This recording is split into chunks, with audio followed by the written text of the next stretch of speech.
The first time my name appeared in my brother's hero story, it came through a speaker already starting to crackle. "Major Keene, you have tactical control." The sentence rolled across the old freight depot and flattened every whisper in the room. On the screen, the camera shook hard enough to blur the horizon. Dust crossed the lens, somebody shouted for a medic.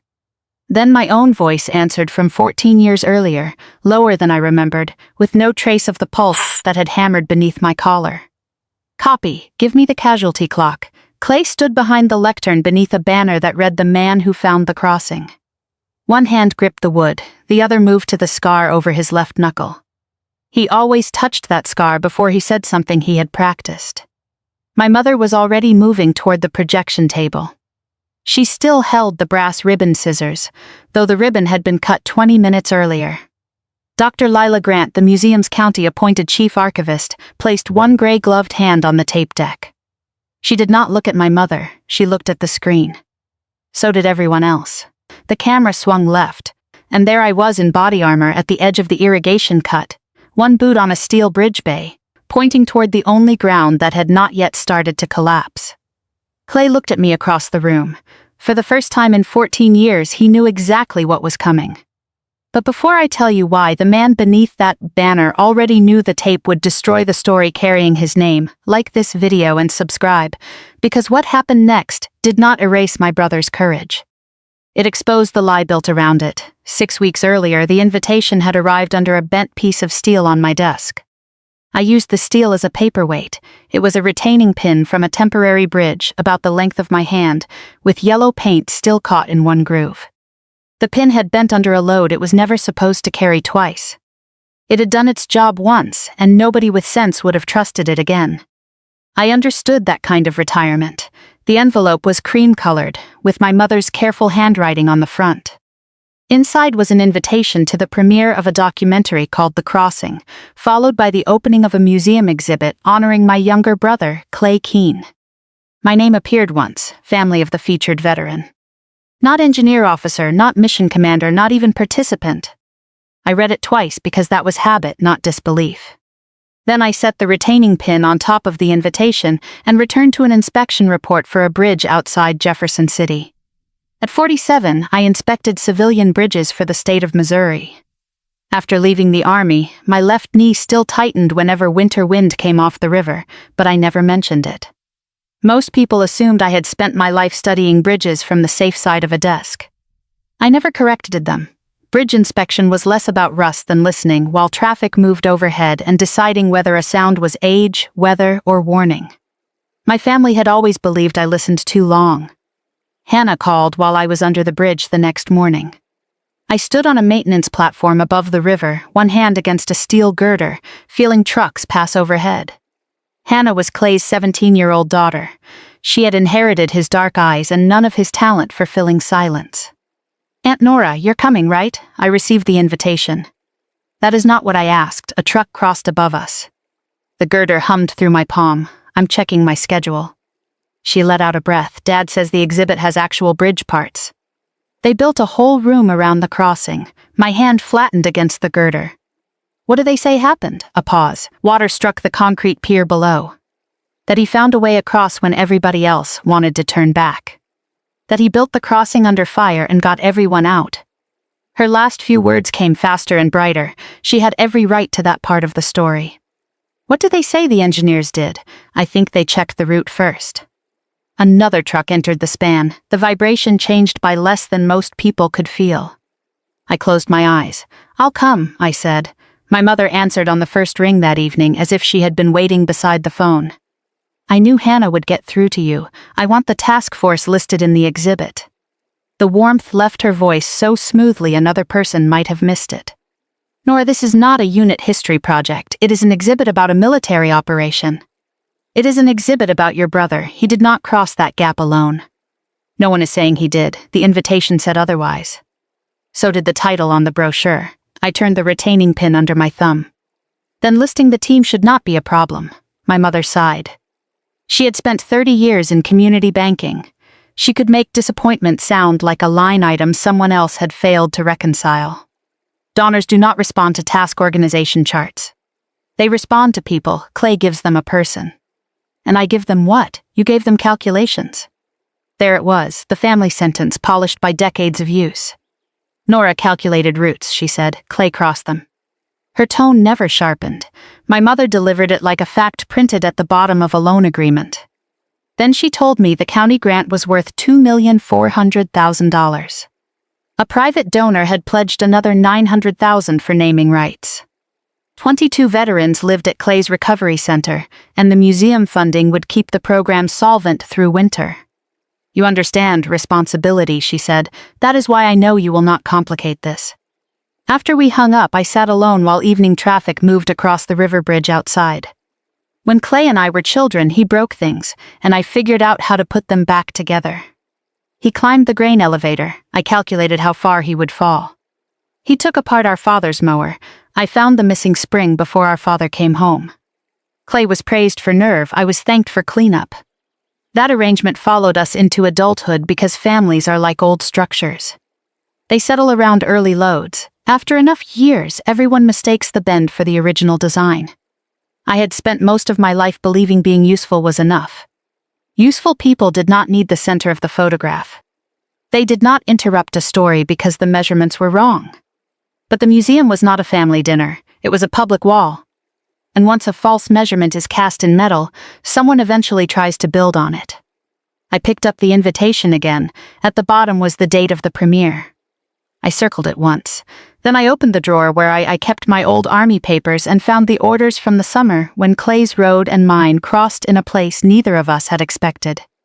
The orders were 14 years old, folded once through the middle and soft at the edges from being moved between duty stations. My name was on the first page, Major Nora Keene, engineer officer assigned to command a temporary mobility task force during an evacuation operation in southern Afghanistan. I had retired 3 years earlier as a lieutenant colonel, but the paper preserved the rank I had worn that summer. Clay's unit appeared on the second page. His infantry platoon had been attached for security. Attached did not mean permanent. Clay still belonged to his company. I did not write his evaluations, approve his leave, or decide his future. For that mission alone, his platoon moved under my tactical control, because the officer assigned to command the convoy had been wounded before we reached the damaged route. The moment I saw Clay's name, I reported the relationship. The brigade commander looked at the casualty list, then at the clock. Can you command the movement? Yes, sir. Can he follow your orders? That is his decision. The commander shook his head. No, Major, it is his duty. That was the entire discussion. 3 American casualties needed surgical care. 11 Afghan soldiers were packed into vehicles not designed to carry wounded men. The safe route had already stopped being safe. The army had put Clay and me on the same piece of ground. It had not asked what our family called either of us. We had chosen the army through different doors. I took an engineering scholarship because I liked structures that admitted when they were under strain. Steel bent, concrete cracked, water moved where gravity sent it. None of them smiled while lying to you. Clay enlisted 2 years after I received my commission. He wanted infantry because, as he told our father, he did not plan to spend his life looking at lines on paper. Our father laughed. So did I. Back then I believed a joke stayed harmless if I knew it was inaccurate. Clay was good at soldiering. He could read men faster than I could read a damaged span. He knew when fear was becoming panic and when a tired private needed an order instead of encouragement. By Afghanistan, he was a staff sergeant serving as acting platoon sergeant. His soldiers trusted him because he never asked them to stand somewhere he would not stand first. That part of the museum story was true. The lie did not begin by inventing Clay's courage. It began by removing everything around it. Family stories often change that way. Not with a false sentence, but with a missing subject. A missing order, a missing person outside the photograph. My phone rang while the orders were still open. Clay's name filled the screen. You called Mom about the exhibit, he said. I asked for the task force to be listed. This is why nobody tells you anything until it is finished. His tone was light, but his thumb would have been moving over the scar on his left hand. The task force in the film, it is a documentary, Nora. Not an after-action review, that was not my question. A silence followed. Clay disliked questions that could survive charm. The team is represented, he said, but a story needs one spine. People have to know who they are following, and they are following you. I was there, so was I. You were running the movement. The phrase was careful. Running the movement could mean holding a radio or commanding the operation. What does the film say you decided? Another pause. Then his voice changed. Less brother, more founder. We have a bridge loan due in 41 days. The naming gift only releases after the premiere. 22 people sleep at the center tonight, because this story gave donors something they could understand. He let that number sit between us. You think I want to take that from them? I asked. I think you care more about accuracy than consequences. My thumb stopped against the folded edge of the orders. For several seconds I read the same line without seeing it. After we hung up, I pulled the foundation packet from the invitation envelope. The recovery center was not a vanity project. It had counselors, peer support rooms, a kitchen serving breakfast before sunrise, and 22 residential beds that stayed full. Clay had built something useful after the war nearly finished taking him apart. For 18 months after leaving active service, he lived behind our mother's house and swallowed pain medication with coffee. He slept during the day and walked the property at night. Once I found him in the equipment shed with his boots unlaced, staring at a wall as if it had issued an order he could not understand. The center gave him a reason to wake before noon, then it gave others the same reason. That mattered. It did not make the museum story true. Both facts could carry weight at once. I placed the orders back in the drawer and left the retaining pin on my desk. I would attend the premiere. I would not embarrass Clay before his donors. I would look at the exhibit, listen to the film, and decide afterward what correction I could require without dropping 22 innocent people through the structure with him. At the time, I called that restraint. Later, I understood it was the last load my silence was willing to carry. Morrow Creek had turned its old freight depot into the kind of building small towns use when they want history to look permanent. The brick had been cleaned, the loading doors had become glass. Brass letters over the entrance read Keene Veterans Heritage Center, though the recovery center operated 3 miles away. Inside the lobby, the original baggage scale stood beside the ticket windows. Its round face was yellow with age. The platform was empty, but the needle rested at 3 pounds. I tapped the edge. The needle trembled and returned to the same wrong number. "Dick's there no matter what we do," a woman behind me said. She wore gray archival gloves and carried a flat cardboard box. Dr. Lila Grant introduced herself. The badge clipped to her coat read Chief Archivist and County Collections Authority. Her eyes dropped to my hand. I had brought the bent retaining pin after all. It was not planned. I had put it in my coat pocket before leaving home because the invitation had felt too light without it. Lila stared at the yellow paint trapped in the groove. "Where did you get that, Darwish?" The box shifted in her hands. "That is what Ben Carver wrote on one of the field tapes." She looked toward the projection room, then back at the pin. "Were you standing near him when the crossing was filmed?" "I was close enough to hear his camera motor," I said. Lila's eyes narrowed, not with suspicion but concentration. "Then I may have labeled the reel wrong." She carried the box into a narrow storage room behind the old ticket office. Metal shelves ran from floor to ceiling. Each held plastic cases, field notebooks, photographs, and donation forms clipped to acid-free folders. The room smelled like dust, cardboard, and the faint vinegar scent of aging magnetic tape. Lila set the box on a padded table. "Ben Carver's widow donated his private archive in June," she said. "Most of it is family footage, some is deployment material. We digitized enough to identify the crossing, but one reel has damaged audio and no complete shot list." She opened a case marked Darwish Crossing Secondary Camera. A handwritten label crossed the plastic, "Keep full command audio." My throat tightened before I could stop it. Who has watched it?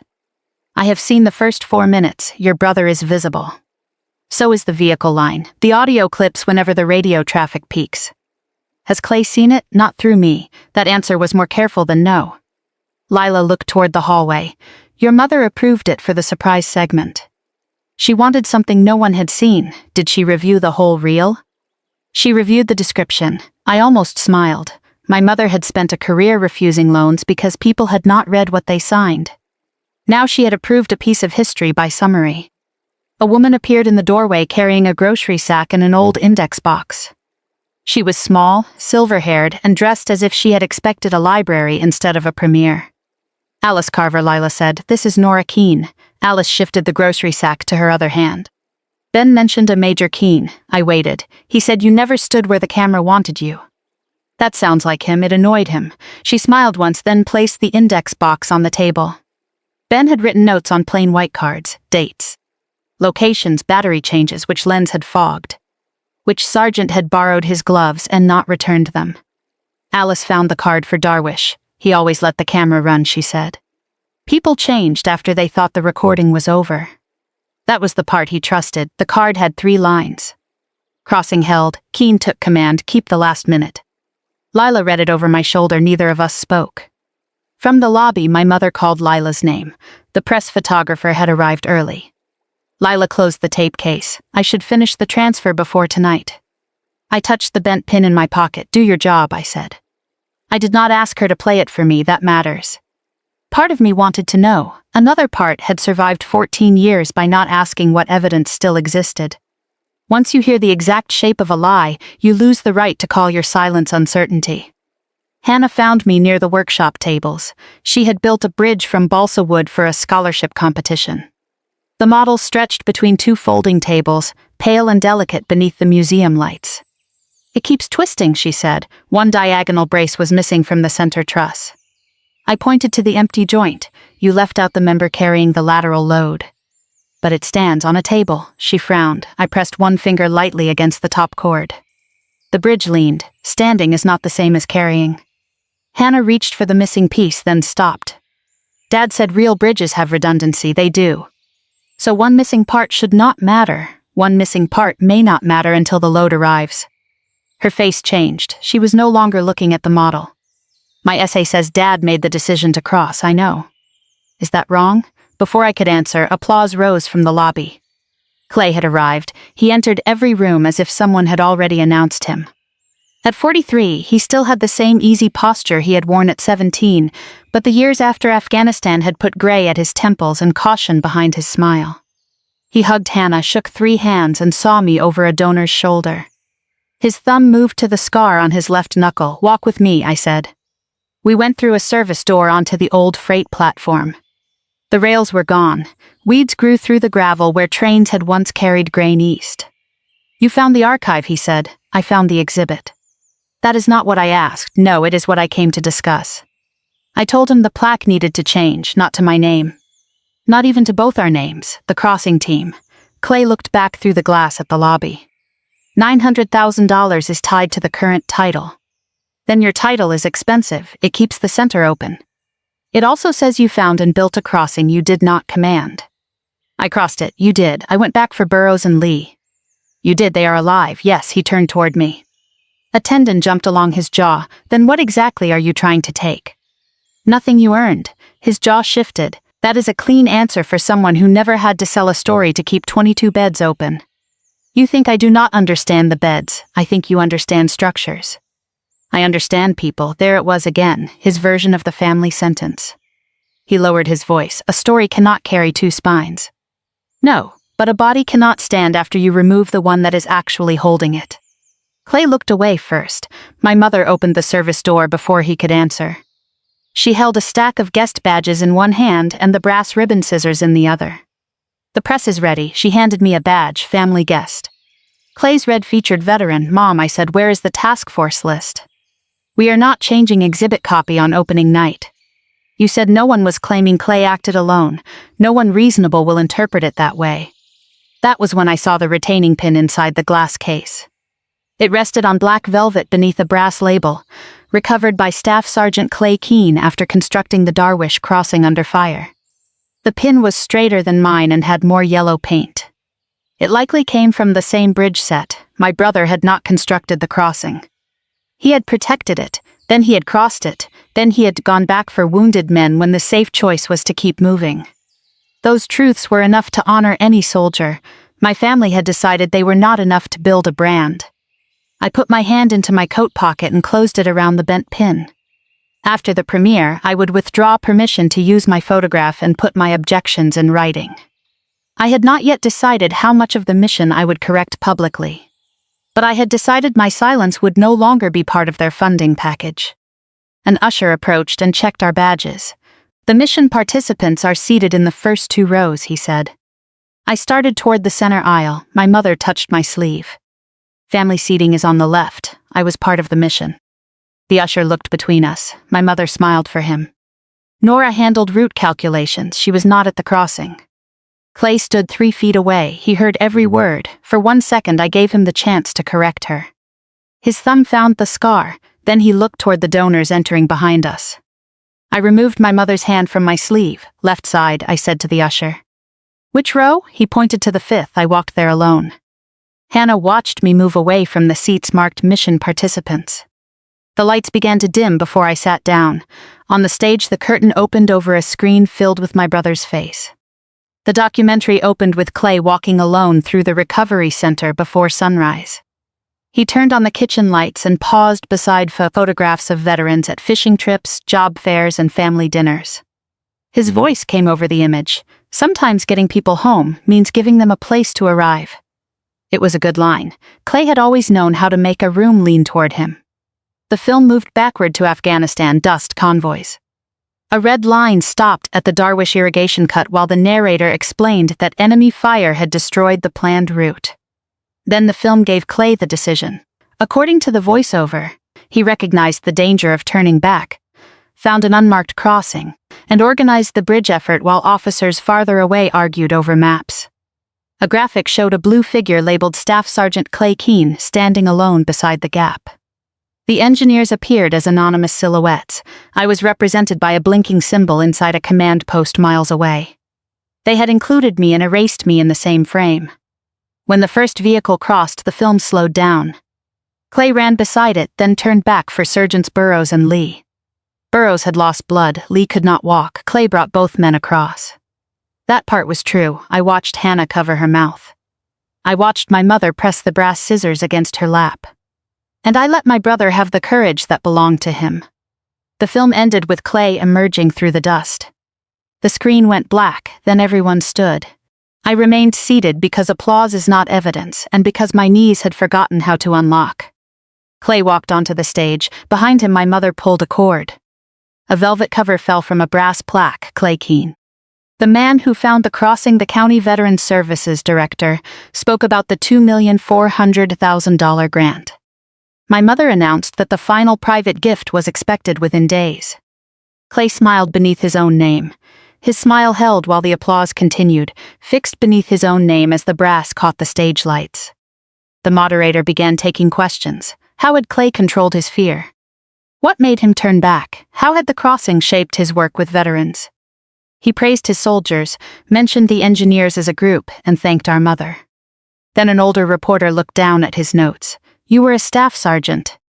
Who had command authority after the first officer was wounded? Clay's hand moved to the scar. In a moment like that, rank becomes less important than instinct. That was not my question. The reporter waited. Clay smiled. There was no commander in that moment. There were people who acted and people who did not. Hannah turned toward me. Clay had moved beyond omission. He had denied a fact he knew in a room built to preserve the denial. The moderator started to call on someone else. Lyle stepped onto the stage carrying a black tape case. We have one final item, a field recording from combat cameraman Ben Carver's private archive. My mother recovered first. This is the surprise footage I mentioned. Never before shown publicly, Lila placed the tape into a deck. The reel came directly from Mr. Carver's estate and entered the county collection under my signature. It has not been edited for content. Clay looked at Lila, then at me. His thumb missed the scar once, then found it, the screen filled with dust. The camera pointed at the ground while Ben ran. Boots crossed the frame. Somebody shouted that the lead vehicle had stopped. Radio static cracked through the speakers. Major Keene, the convoy commander, is down. You have tactical control for the movement. The film had shown me miles away. Ben's camera lifted. There I was at the irrigation cut, body armor coated in dust, a folded map under one shoulder strap, my left glove dark from helping move the wounded commander. Copy, my younger voice said. Give me the casualty clock. A medic answered. One litter patient had less than 20 minutes before his airway became the only problem that mattered. The camera moved past Clay. His face was younger, sharper, his jaw set hard at the hinge. We can reverse to the Orchard Road, he said. No. That channels us back into the second kill zone. We do not know that. The culvert was cut after the lead vehicle passed. They want us compressed. Clay stepped closer. What do you want to do? I pointed across the irrigation cut. The far bank was lower near a stand of tamarisk. That shelf. Launch one bay, anchor the far side with the recovery vehicle, and move the ambulances first. That is not on the route, it is now. The room inhaled around me. On the screen, Clay shook his head. The bank will shear. Not if we keep the wheels on the outside tracks. You are betting the convoy on that? I am placing the load where the ground can carry it. Gunfire struck somewhere beyond the camera. Men ducked.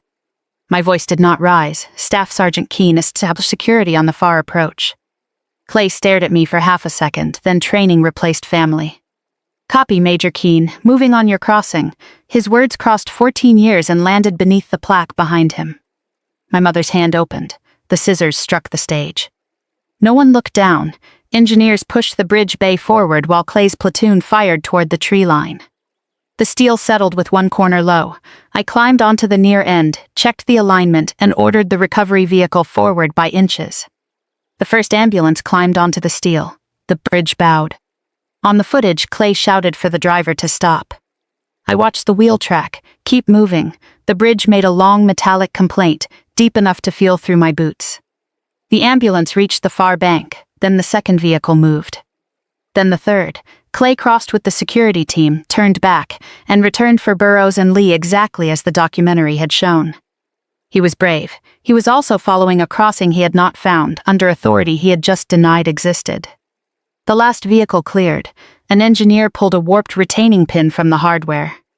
"Ma'am, this one is finished. Keep it," Clay said beside me. The bridge held. The engineer handed it to me. My fingers closed around its twin in my coat. My mother moved toward the projection table. Lila placed her gray-gloved hand over the tape case. "Stop this," my mother said. "The recording is part of the accessioned archive." "This is my event. This is his footage." My mother reached for the deck. "Let it run," I said. They were my first words since the lights went down. The camera dipped toward the ground. Men spoke in the loose voices people use after surviving something they have not measured. Ben apparently believed he had stopped recording. Clay stood near the bridge bay, breathing hard. "You got Burroughs and Lee," my younger voice said. "We got them." "You went back. So did half my platoon." He rubbed the scar on his left hand, though the wound was still wrapped. Then he looked toward Ben's camera. "My sister found the crossing," he said. "Put her in the report." The old tape skipped. When the image returned, the recording had ended. No music followed. Lila stopped the deck. She removed the exhibit's historical certification card from its clear holder beside the projection controls and placed it face down. Clay stood beneath the words, "The man who found the crossing." Hannah lowered the museum brochure. "As the county collections authority, I am suspending this exhibit's historical certification," Lila said. The tape came sealed in Mr. Carver's private archive. "The recording is continuous. I found no content edit between the transfer of authority and the final statement. The accessioned recording identifies Major Keene as the officer holding tactical control." Colonel Marcus Bell rose from the front row. My mother had invited him because his former command looked good on the program. He carried an old notebook. "Before anyone turns this into a family disagreement," he said, "the command relationship is not complicated." He opened the notebook to a hand-drawn task organization chart. Major Keene held tactical control over that movement. Staff Sergeant Keene's platoon remained assigned to its company for administration. For the crossing, he followed her orders. Clay stared at the page. "That does not reduce what Clay did for Burroughs and Lee," Marcus said. "It tells the truth about who was responsible for the decision." A reporter turned toward me. "Lieutenant Colonel Keene, did you know this footage existed?" "No. Why did you never correct the story?" The room waited. I looked at Clay, then at the plaque. "My reasons are not evidence," I said. "The recording is." The County Veterans Services Director rose from the second row. She did not address Clay or me. She faced the museum board. "The Recovery Center's operating grant is not under review," she said. "The exhibit is. Effective tonight. The dedication is suspended. The plaque is removed from display. And this collection remains closed until an independent historical review is complete.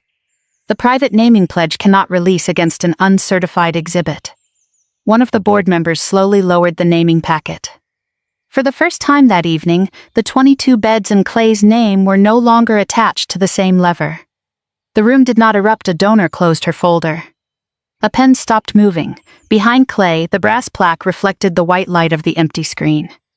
The donors were still leaving when my mother pulled me into the green room behind the stage. The brass scissors were gone. She had left them somewhere near the projection table. Clay came in behind us and shut the door. For a few seconds, no one spoke. Through the wall, chairs scraped across the floor while reporters asked Marcus and Lila the same questions in different words. My mother turned on me first. There are 22 people sleeping at that center tonight.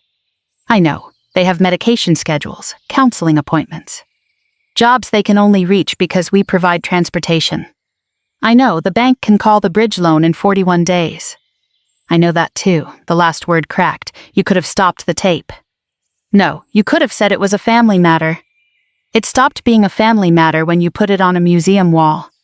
Clay leaned against the counter. His hand was no longer touching the scar. Both palms were flat against the laminate, as if he needed proof the room still had a level surface. You think this is justice? He asked. People lose their beds and you finally get your name back? I did not freeze the money. You let it happen. I let a recording finish. My mother stepped between us. That distinction will be very comforting when the center closes. She kept one shoulder angled toward Clay and one toward me, restoring the old arrangement without naming it. Clay carried the story. I carried the consequences. The arrangement fit the room without anyone having to explain it. Almost the residents stay, I said. Clay laughed once without humor. You do not control the donor, no, but neither do you anymore. He straightened. I looked at my mother. Call an emergency board meeting.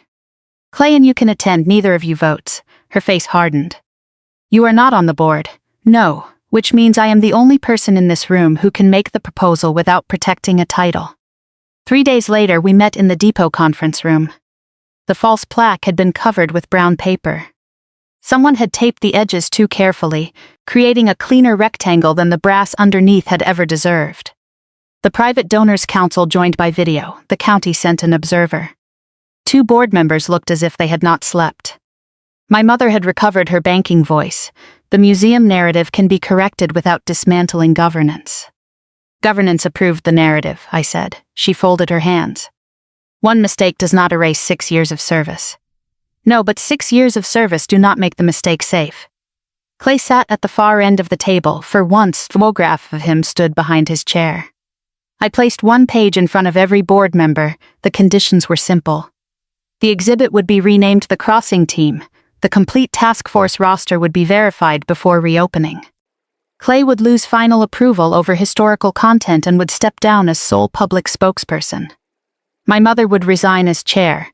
An independent board would control the Heritage Center, the Recovery Center, and all restricted donations. Most important, no resident would be displaced while the review continued. My mother read the page twice. You are removing the people who built the center. I am separating the center from the people who used it to own the story. The private donors' council cleared his throat through the speaker. The donor has not withdrawn. The gift is paused.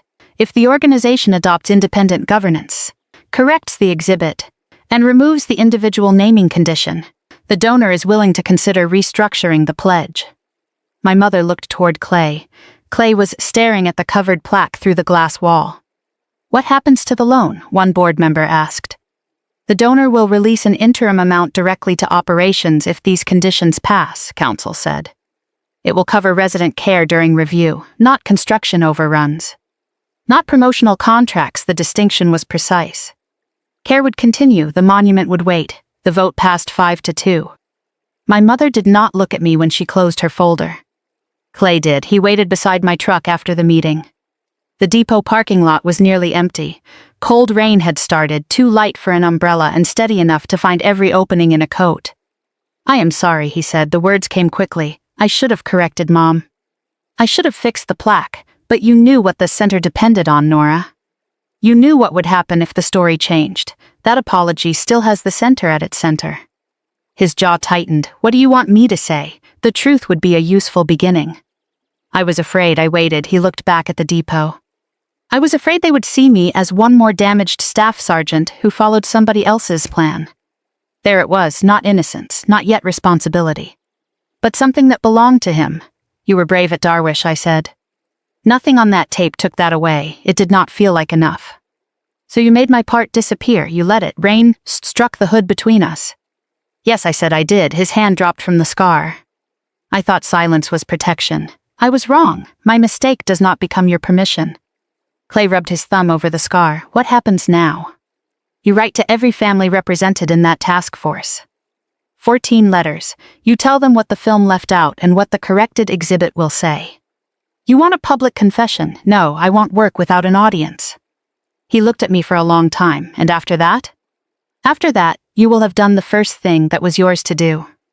I opened the truck door. Clay stayed in the rain. For once, I did not carry him to the next step. 6 weeks later, the 14th letter arrived in a plain envelope.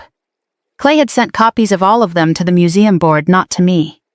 Dr. Grant forwarded the final set with a note saying the families had been contacted before any public correction was announced. Each letter named the person, the unit, and the part of the crossing the film had omitted. Clay did not call himself the man who found the route. He wrote that he had led his soldiers across a plan developed and commanded by Major Nora Keene. He wrote that courage under fire did not grant ownership over every decision around it. He wrote that the original film had made a team operation look like a solitary act because he had allowed a cleaner story to replace a true one. The letters did not ask forgiveness. The absence of that request said more than an apology would have. He also returned the speaking fees from 3 events that had advertised him as the sole architect of the crossing. The money went into a restricted transportation fund for the recovery center residents. No press release mentioned it, I learned from the board treasurer. In December, Lila invited me to see the corrected exhibit before it reopened.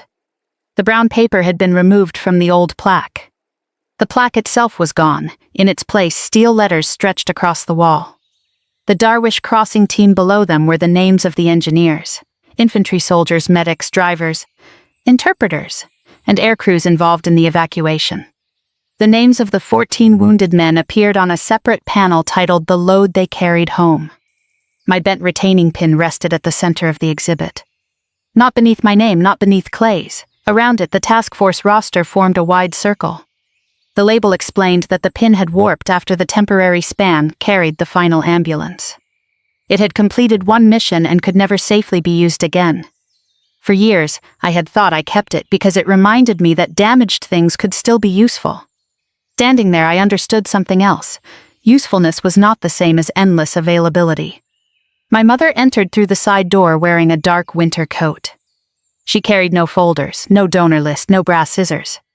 The new board had invited her as family. She stood beneath the new steel letters for one extra breath before coming to my side. She stopped beside me. I read the corrected text 3 times, she said. That sounds excessive. I wanted to be certain. I looked at her. It was the closest either of us came to calling the sentence a joke. Hannah arrived holding her balsa bridge. The missing diagonal brace was now fixed in place. I rebuilt the center section, she said. The old version stood, but it transferred the load into the wrong joints. She looked toward her father, who had entered behind her. Clay did not stand at the center of the room. He waited near the baggage scale. Its platform was empty. The needle still rested at 3 pounds. Some errors become part of the mechanism when they remain uncorrected long enough. You can acknowledge them, you can account for them. But pretending the instrument has returned to 0 does not make it true. Clay walked over after Hannah joined the museum staff. I finished the letters, he said. I read them. I know they do not fix everything. No, he nodded. The old Clay would have filled the silence. This one let it remain. Can I walk out with you, he asked. The question was smaller than an apology and more useful. We crossed the lobby together. At the doors, he glanced back at the exhibit. I spent years thinking if people knew I followed your order, they would believe I was less brave. What do you believe now? That I made you smaller because I was afraid the truth would make me ordinary. I held the door open against the winter wind. You were never ordinary at Darwish. I know. He looked at the platform outside. Is there a road back from this? There is a road forward. He waited. I am not promising they lead to the same place. Clay nodded once. He did not ask me to soften it. We walked along the old platform with space between us. Not close enough to pretend, not far enough to call the distance permanent. Behind the glass, the retaining pin sat among all the names that had once been removed to make one name easier to remember. A bridge does not honor one piece of steel by pretending it carried the entire load. Neither should a family. The truth did not destroy my brother's courage. It only returned the rest of us to the crossing. If someone in your family has made your silence part of their story, tell me what finally made you speak. And if you have ever confused protecting someone with helping them avoid responsibility, share this story with someone who needs permission to correct the record without becoming cruel. The lost convoy reel did not put me back in the war. It put every name the war had carried back on the crossing.